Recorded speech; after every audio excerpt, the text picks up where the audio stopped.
Hello दोस्तों, Aditya channel में आप सबका स्वागत है।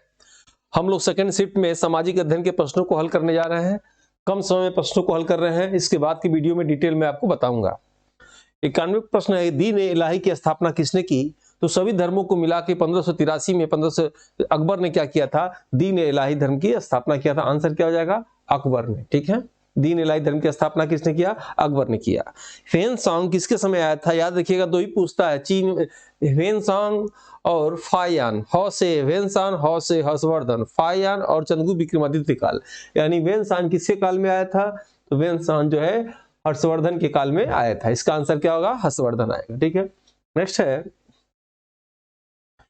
निम्नलिखित बादशाहों में से किसे कलंदर कहा जाता है? ठीक है, कलंदर की उपाधि बाबर ने प्राप्त किया था। कलंदर कौन है? बाबर को कलंदर कहा जाता था। उसके बाद है, बंगाल का विभाजन करने वाला गवर्नर जनरल कौन था? तो 16 अक्टूबर 1905 को पूर्वी बंगाल और पश्चिम बंगाल में बांटा। उस समय भारत का गवर्नर जनरल लॉर्ड कर्जन था।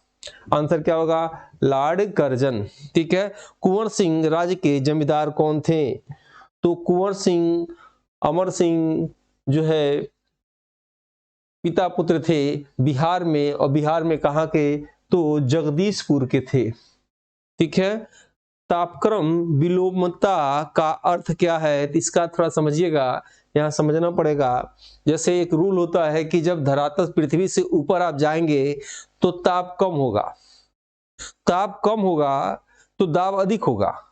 ये सामान्य नियम है। और पृथ्वी की धरातल से जब आप नीचे जाएंगे तो ताप क्या होगा? आपका अधिक होगा, गर्मी अधिक होगा, और दाब क्या होगा? कम होगा। इस नियम का यदि उल्टा हो, कहीं कहीं क्या होता है, पृथ्वी के कुछ स्थानों पर उल्टा काम करता है।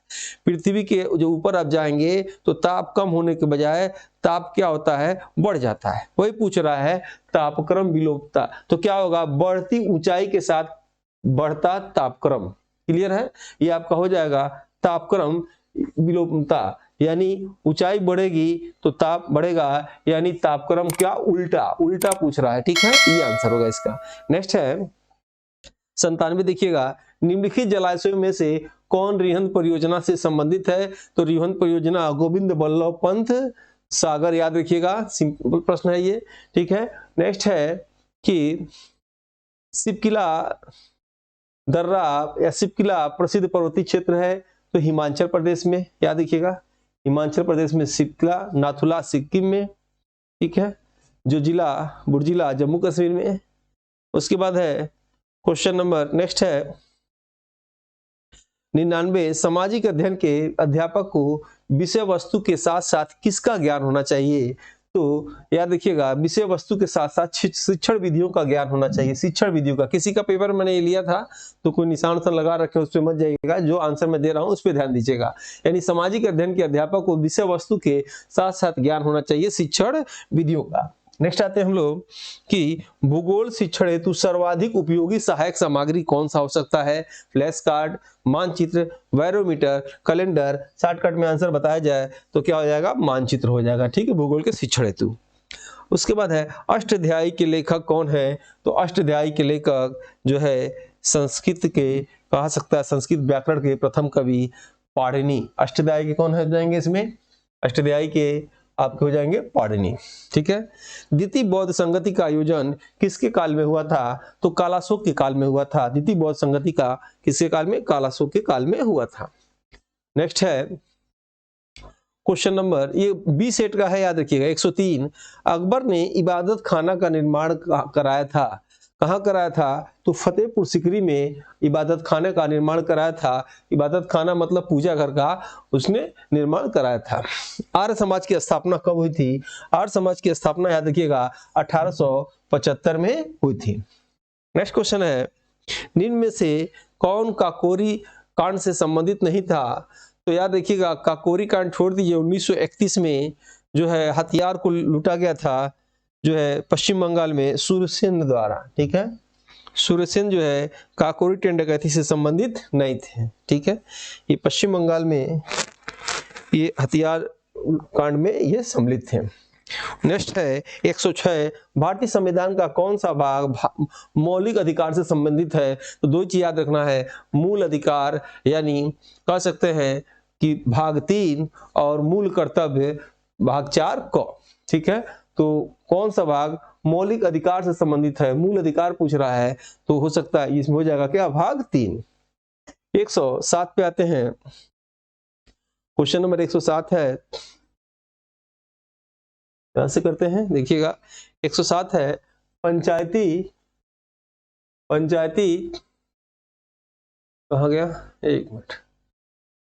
पंचायती राज को सुदृढ़ करने हेतु निम्नलिखित में से कौन सा भारतीय संविधान संशोधन किया गया था? तो याद रखिएगा 73वां संविधान संशोधन किया गया था। नेक्स्ट है, अंतर्राष्ट्रीय न्यायालय कहाँ है? तो अंतर्राष्ट्रीय न्यायालय नीदरलैंड की राजधानी हेग में है, और हेग आंसर हो जाएगा आपका पहला। जनसंख्या नियंत्रण परिवार नियोजन विषय भारतीय संविधान की किस सूची के अंतर्गत आता है? तो समवर्ती सूची। शिक्षा की सूची में आता है तो समवर्ती सूची, आंसर क्या हो जाएगा, समवर्ती सूची। नेक्स्ट है 110, देखिएगा, निम्नलिखित में से कौन सा निदेशक सिद्धांत विदेश नीति से संबंधित है? ये तो आपको सीधे रटना पड़ेगा, अनुच्छेद 51। ठीक है, आपको बताया जाएगा विदेश नीति अनुच्छेद 51। ठीक है, और 51 से 61 जो है राष्ट्रपति से भी संबंधित होता है, आपको संविधान की क्लास में बताया गया था। भिलाई इस्पात संयंत्र स्थित है तो विभोरी राज दुबे कोड बताया गया था, यानी छत्तीसगढ़ आंसर इसका सही होगा। निम्नलिखित में से कौन सी औषधि सेल का उदाहरण है? तो औषधि सेल में आपका हो जाएगा, इसमें संगमरमर नहीं, ग्रेनाइट नहीं, स्नेट नहीं, सेल आंसर हो जाएगा इसका, ये औषधि है। ठीक है, बाकी कुछ इसमें से रूपांतरित भी है। पुष्यल तारे की आंसर है, पुष्यल तारे की पूंछ की दिशा सदैव होती है, तो पूंछ सदैव होती है सूर्य से दूर होता है, और मुख सूर्य की होता है, तो कह सकते हैं क्या, सूर्य से दूर। ठीक है, नेक्स्ट प्रश्न है 114, क्वेश्चन 114 है, निम्नलिखित में से कौन भ्रंश से संबंधित है? तो भ्रंश देखिएगा, तो भ्रंश से संबंधित है, भ्रंश घाटी उसे कहते हैं कि जैसे मान लीजिए कोई घाटी जा रहा है, कोई नदी है, और नदी क्या करेगा, इसको चित्र से समझा रहा है, ऐसे देखिएगा तो आपको समझ में आएगा। जैसे मान लीजिए ये दक्षिण, ये अफ्रीका है। ठीक है, अफ्रीका है, और अफ्रीका का एक देश आपको मालूम होगा, विक्टोरिया झील, युगांडा वंडा है, विक्टोरिया झील निकलता है। विक्टोरिया झील से आगे चल के मिस्र में एक नदी जाती है जिसे नील नदी कहा जाता है। तो कहा जाता है कि नील नदी ये भ्रंश नदी है, मतलब आने वाले दिनों में जिस हिसाब से कटाव हो रहा है, तो ये इधर इस एरिया का क्षेत्र लेकर ये आ जाएगी हिंद महासागर में, इसलिए इसे भ्रंश कहा जाता है। तो ये आपको सीधे रटना पड़ेगा, निम्नलिखित में से कौन सा भ्रंश से संबंधित है? तो ये गैबन होगा, ये जियोग्राफी वाले चैप्टर में आपको बताया जाएगा। उसके बाद देखिएगा, निम्नलिखित में से कौन उष्णकटिबंधीय मरुस्थल नहीं है? ये भी समझना है, ये भी ध्यान दीजिएगा। अगर ये पृथ्वी ऐसे बनाएंगे तो पृथ्वी, ये भूमध्य रेखा, ये कर्क रेखा, ये मकर रेखा, तो इसको बोलते हैं उष्ण क्षेत्र। ठीक है, और ये देखिएगा, ये क्षेत्र आर्कटिक, अंटार्कटिका, इसको बोलते हैं उष्णकटिबंधीय। ठीक है, इसको बोलेंगे उष्णकटिबंधीय, ठीक, इसको बोलेंगे उष्ण। करा उष्णकटिबंधीय नहीं है, उष्ण क्षेत्र में पड़ता है क्या, कालाहारी मरुस्थल। और कालाहारी मरुस्थल पे शुतुरमुर्ग पाया जाता है। कालाहारी मरुस्थल होता कहाँ है? तो दक्षिण अफ्रीका में। ठीक है, आंसर क्या होगा इसका, तीसरा। नेक्स्ट आते हैं क्वेश्चन नंबर 116 पे, निम्नलिखित में से कौन सी शिक्षण सहायक सामग्री महाद्वीपों के अनुपातिक क्षेत्र एवं आकार को दर्शाने में सर्वाधिक उपयुक्त है? तो ग्लोब, विश्व का मानचित्र, इनमें से कोई नहीं, विश्व का राजनीतिक मानचित्र। तो आंसर इसमें से हो जाएगा ग्लोब। क्या आंसर होगा, ग्लोब। ठीक है, क्वेश्चन नंबर 117 पे आते हैं, देखिएगा 117 कह रहा है, भूगोल शिक्षण की उपयुक्त विधि है, यहां समझना है आपको, भूगोल शिक्षण की उपयुक्त विधि है कहानी विधि, वार्तालाप विधि, इनमें से कोई नहीं, तो भ्रमण विधि। इस ऑप्शन के अनुसार बेस्ट आंसर होगा भ्रमण विधि। ठीक है, याद रखिएगा जब ऑब्जेक्टिव प्रश्नों को हल किया जाता है अपने दिमाग को, मेढक का दिमाग समझना चाहिए, क्योंकि हम लोग को आंसर इसी में से निकालना है। जैसे एक मेढक के कुएं में हो, उसको लगता है संसार उसी में है, हम लोग को भी अपनी सोच जो है इन 4 ऑप्शन से ही करनी चाहिए। नेक्स्ट है, मानचित्र को समझने की सर्वव्यापी भाषा को समझा जा सकता है। बहुत अच्छा प्रश्न है। मानचित्र को समझने के लिए सर्वव्यापी भाषा को समझा जा सकता है वर्णमाला के अक्षरों से? बिल्कुल नहीं। थीमेटिक मानचित्र बिल्कुल नहीं। रेखाचित्र कुछ नहीं। रूढ़ चिन्हों के द्वारा इसको समझा जाता है। उसकी जो भाषा होती है जियोग्राफिकल रूढ़ चिन्हों द्वारा। नेक्स्ट है, यू आकार की घाटी का निर्माण होता है। ये भी अच्छा प्रश्न है, याद रखिएगा। यू आकार की घाटी का निर्माण होता है पवन द्वारा, नदी द्वारा, सागरी तरंगों द्वारा, हिमनदी द्वारा। तो हिमनदी मतलब ग्लेशियर, ठीक है, यानी बर्फ के पहाड़ को ग्लेशियर कहते हैं। और इसका निर्माण कैसे होता है? जैसे मान लीजिए ये अगर ये बर्फ का पहाड़ है और ये गल गया, ठीक है, गल गया, ये सब पानी बन गया, पानी बन के निकल आया तो एक आकार बन गया जिसे बोलते हैं यू आकार का, ठीक है। तो यू आकार हमेशा हिम नदी का होता है, इसको ग्लेशियर भी कहा जाता है। ऑस्ट्रेलिया की राजधानी आसान है, ऑस्ट्रेलिया की राजधानी कैनबरा है। ऑस्ट्रेलिया की राजधानी कैनबरा है, ठीक है। नेक्स्ट है क्वेश्चन नंबर 121 पे आते हैं। क्वेश्चन नंबर 121, राजपूत पेंटिंग के लेखक कौन है? तो ये तो आपको रटना पड़ेगा सीधे, आनंद के कुमार स्वामी है। राजपूत पेंटिंग के लेखक कौन है? आनंद के कुमार स्वामी। नेक्स्ट है, लोक कला का संबंध किससे है? तो लोक कला का संबंध क्षेत्रीय कला से है। लोक कला का संबंध किससे है? क्षेत्रीय कला से लोक कला का संबंध है। ज्यामिति डिजाइन कहते हैं, ज्यामिति डिजाइन वर्ग में बने डिजाइन को, ज्यामिति आकारों से बनी आकृति को, इनमें से कोई नहीं ज्यामिति आकारों को। तो इसका बेस्ट आंसर होगा ज्यामिति आकारों से बनी आकृति को ज्यामिति डिजाइन कहा जाता है, ठीक है। एपड़ का संबंध किस राज्य से है? एपड़, एपड़ याद रखिएगा उत्तराखंड। एपड़ किससे संबंध है? उत्तराखंड से संबंधित है, ठीक है। हिंदुस्तानी संगीत में श्रुतियों की कुल संख्या कितनी होती है? तो हिंदुस्तानी संगीत में श्रुतियों की कुल संख्या पूछा है। यहाँ देखिएगा एक शब्द आ गया है कुल, जब कुल आ जाएगा तो 12 लगाएंगे और 12 ये आंसर सही है, ठीक है। खेल दिवस कब मनाया जाता है? तो मेजर ध्यानचंद की याद में खेल दिवस हमेशा 29 अगस्त को मनाया जाता है। और इसी 29 अगस्त को खेल का सबसे बड़ा पुरस्कार राजीव गांधी खेल रत्न पुरस्कार दिया जाता था, जिसका नाम बदल के मेजर ध्यानचंद खेल रत्न पुरस्कार हो गया है, जो 2021 में 12 लोगों को दिया गया, ठीक है। 27वां प्रश्न है, योग के संबंध में प्रमुख ग्रंथ योग दर्शन। आसान है। योग दर्शन के लेखक कौन है? पतंजलि, महर्षि पतंजलि योग दर्शन के लेखक हैं। 128 देखिएगा, जीन नामक प्रोटीन किस फसल से संबंधित है? तो जीन नामक प्रोटीन याद रखिएगा मक्का, सोयाबीन, जई, धान। तो ये मक्का से संबंधित होता है, ठीक है। गाय की कौन सी नस्ल दुकाजी, दुकाजी उद्देश्य दुकाजी होता है गिर, ये करंट प्रश्न याद रखिएगा। दुकाजी उद्देश्य है गाय की कौन सी? तो गिर, याद रखिएगा गिर जो है नस्ल होती है, दुकाजी उद्देश्य होता है इसका। भारत को कुल कितने कृषि जलवायु क्षेत्रों में बांटा गया है? इंपॉर्टेंट है, याद रखिएगा। भारत को कुल जलवायु क्षेत्रों में बांटा गया है, उनकी संख्या 15 है। भारत को पूछेगा कुल कृषि कितने जोनों में बांटा गया है? तो 20 है। तो प्रश्न ये आ सकता है कि अगर भारत में कुल कृषि जलवायु जोनों की संख्या 15 है तो उत्तर प्रदेश में कितना है? 9 है। तो उत्तर प्रदेश में 9 है तो मुख्य रूप से कितने हैं? 3 है। और कृषि पारिस्थितिकी तंत्र पूछेगा तो 20 आंसर हो जाएगा, ठीक है। क्वेश्चन नंबर आते हैं 131 पर। 131 है, केसर प्राप्त किया जाता है, सबसे अधिक केसर जम्मू कश्मीर प्राप्त किया जाता है। और केसर होता क्या है? स्टिग्मा यानी पुष्पवर्तिका होता है, ठीक है, केसर। नेक्स्ट आंसर है, मानव शरीर में कुल कितनी पसलियां होती हैं? तो याद रखिएगा कि 1 घंटे में 24 मिनट होते हैं, एक दिन में 24 घंटे होते हैं, एक दिन में 24 घंटे होते हैं। उसी तरह एक शरीर में 24 पसलियां होती हैं, यानी मानव शरीर में कुल पसलियों की संख्या कितनी हो जाएगी? 24 हो जाएगी। टीएबी टीका का रोग का बचाव करता है। टीएबी टीका यानी टाइफाइड, टाइफाइड मतलब क्या होता है? मियादी बुखार जो आंत को प्रभावित करता है। अंतर्राष्ट्रीय योग दिवस, अंतर्राष्ट्रीय योग दिवस उसी दिन मनाया जाता है जिस दिन पृथ्वी का सबसे बड़ा दिन होता है। और वह दिन कौन सा है? 21 जून को मनाया जाता है, ठीक है। अंतर्राष्ट्रीय योग दिवस 2021 में कहाँ मनाया गया है? अगर कोई जानता हो तो कमेंट बॉक्स में लिख के बताएं। अगर वीडियो आपको अच्छा लग रहा हो तो लाइक जरूर करिएगा, अच्छा नहीं लग रहा है तो डिसलाइक भी जरूर करिएगा, कुछ न कुछ जरूर करिएगा। उसके बाद देखिए 35, किन वस्त्रों में गोट के कलफ का प्रयोग होता है? किन वस्त्रों में? तो सूती वस्त्र मत लगा दीजिएगा, यानी रेशम के वस्त्रों में जो है क्या होता है, गोद कलफ या गोद शब्द दिया हुआ है, ठीक है। कलफ होता तो सूती वस्त्र हो जाता, गोद कलफ दिया इसलिए क्या हो जाएगा, रेशमी वस्त्र।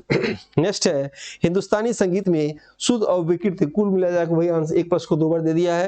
हिंदुस्तानी संगीत में शुद्ध और विकृत कुल मिलाकर 12 होता है, आंसर क्या हो जाएगा 12, ठीक है। इस पे मत जाइएगा, ये किसी ने लगा रखा है उनसे मतलब नहीं है, 12 होगा, ठीक है। चार ताल का प्रयोग किस गायकी के साथ किया जाता है, तो चार ताल का प्रयोग ध्रुपद गाय के साथ किया जाता है, आंसर क्या होगा पहला। इनमें से कौन तबला वादक नहीं है, तो रामदास शर्मा तबला वादक नहीं है, ठीक है। प्रथम राष्ट्रीय खेल कहाँ आयोजित किया गया था, तो नई दिल्ली में आयोजित किया गया था, प्रथम राष्ट्रीय खेल नई दिल्ली। आज भारत को गीता की नहीं बल्कि फुटबॉल के मैच की, फुटबॉल के मैदान की आवश्यकता है, यह कथन किसका था, तो स्वामी विवेकानंद का यह कथन था कि आज भारत को गीता की आवश्यकता नहीं है और बल्कि फुटबॉल के मैदान की आवश्यकता है, स्वामी विवेकानंद द्वारा, ठीक है। सामुदायिक विकास कार्यक्रम का शुरुआत कब हुआ था, तो सामुदायिक विकास कार्यक्रम की शुरुआत 1952 में किया गया था, ठीक है। नेक्स्ट है, देखिएगा नेक्स्ट है, एक तो थोड़ा उल्टा आ गया, 1 मिनट, ठीक है, इसको सही करते हैं। नेक्स्ट है, और 1 मिनट, ठीक है। ये भारत में उच्चतम न्यायालय ने संविधान के बुनियादी ढांचे का सिद्धांत दिया था, किसने दिया था, तो केशवानंद भारती केरल के दिए थे, बनाम केरल, आंसर क्या हो जाएगा, तीसरा आंसर केशवानंद भारती बनाम केरल। अभी कोरोना से इनकी मृत्यु हुई है हाल में ही, पिछले वर्ष। उसके बाद भारतीय संविधान के किस अनुच्छेद के अंतर्गत राष्ट्रपति के लिए, भारतीय अनुच्छेद के किस अनुच्छेद में राज्यपाल एक विधेयक को राष्ट्रपति की स्वीकृति के लिए सुरक्षित रखने की शक्ति रखता है, तो आर्टिकल 200 यानी 200, ये इसका आंसर हो जाएगा 200, ठीक है। इतना रहने दीजिए, इसमें आंसर क्या होगा इसका 200, ठीक है। भारत के उपराष्ट्रपति का निर्वाचन किस द्वारा कैसे होता है, तो निर्वाचन के विषय में आपको बताया गया था कि भारत का राष्ट्रपति का निर्वाचन राज्यसभा, राष्ट्रपति की बात मैं कर रहा हूँ, राज्यसभा का निर्वाचित सदस्य, लोकसभा का निर्वाचित सदस्य, और विधानमंडल का में विधान परिषद का कोई नहीं, और विधानसभा का जो है केवल निर्वाचित सदस्य। यानी राष्ट्रपति के वोट में राज्यसभा के निर्वाचित सदस्य मनोनीत नहीं, लोकसभा के निर्वाचित मनोनीत नहीं, विधान परिषद की कोई नहीं, और विधानसभा का केवल निर्वाचित मनोनीत नहीं, ठीक है। यानी कह सकते हैं कि राष्ट्रपति के चुनाव में जो है निर्वाचित लोकसभा, राज्यसभा और विधानसभा के लोग होते हैं। यहाँ प्रश्न कर रहा है कि उपराष्ट्रपति के निर्वाचन में, यानी उपराष्ट्रपति के निर्वाचन में कौन भाग लेता है, तो केवल राज्यसभा और लोकसभा के दोनों सदस्य, कुल कौन कौन, निर्वाचित और मनोनीत दोनों भाग लेते हैं, ठीक है। नेक्स्ट है, कौन सा देश दक्षिण का जो है सदस्य नहीं है, तो 8 देश हैं इसमें, जापान नहीं है, जापान इसमें नहीं है, ठीक है, जापान नहीं है। अच्छा, ऊपर वाले का आंसर लगाया अपना, ऊपर वाले में क्या होगा कि आंसर हो जाएगा संसद के दोनों सदन, संसद के दोनों सदनों के सभी सदन, उपराष्ट्रपति के लिए ये आंसर होगा, ठीक है। संसद के दोनों सदनों के दोनों, यानी निर्वाचित और मनोनीत दोनों, जो अभी मैं समझा रहा था, ठीक है। कौन सा देश दक्षिण का जो है नहीं है, तो जापान नहीं है। 145 के बाद देखिएगा 146, केंद्रिक बीज की संतति है, केंद्रिक बीज की संतति है, आंसर हो जाएगा प्रमाणित बीज, आधार बीज, प्रतिनिधित और प्रजनक बीज, आंसर हो जाएगा, ठीक है। केंद्रीय औषधि एवं सुगंध पौधा संस्थान कहाँ है, अगर कोई जहर अनुसंधान पूछे तो लखनऊ लेके जाना है, कोई जहर खाया हो तो जहर खाने के बाद उसको औषधि देंगे, कहाँ, लखनऊ में। औषधि से जब ठीक हो जाएगा तो कड़वा लगेगा, उसको सुगंध देंगे तो लखनऊ में उसको सारी व्यवस्था है, यानी केंद्रीय औषधि और सुगंध पौधा संस्थान कहाँ है, लखनऊ में है, ठीक है। 48 है, मार्मलेन बनाने के लिए सर्वाधिक उपयुक्त फल क्या है, तो माल्टा लगा दीजिएगा, क्या आंसर होगा इसका, माल्टा।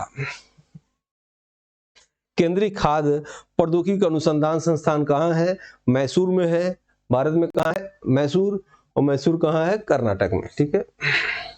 जेली बनाने में किस परिरक्षक का प्रयोग होता है, इसमें जो आंसर होना दिया ही नहीं है। जेली बनाने में परिरक्षक के रूप में आप जो है बेंजोइक एसिड का प्रयोग होता है, तो इसमें कुछ है नहीं, तो आप लगा सकते हैं क्या, शर्करा लगा सकते हैं। ठीक है दोस्तों, अगर आपको वीडियो अच्छा लगे लाइक जरूर करिएगा, सब्सक्राइब करिएगा।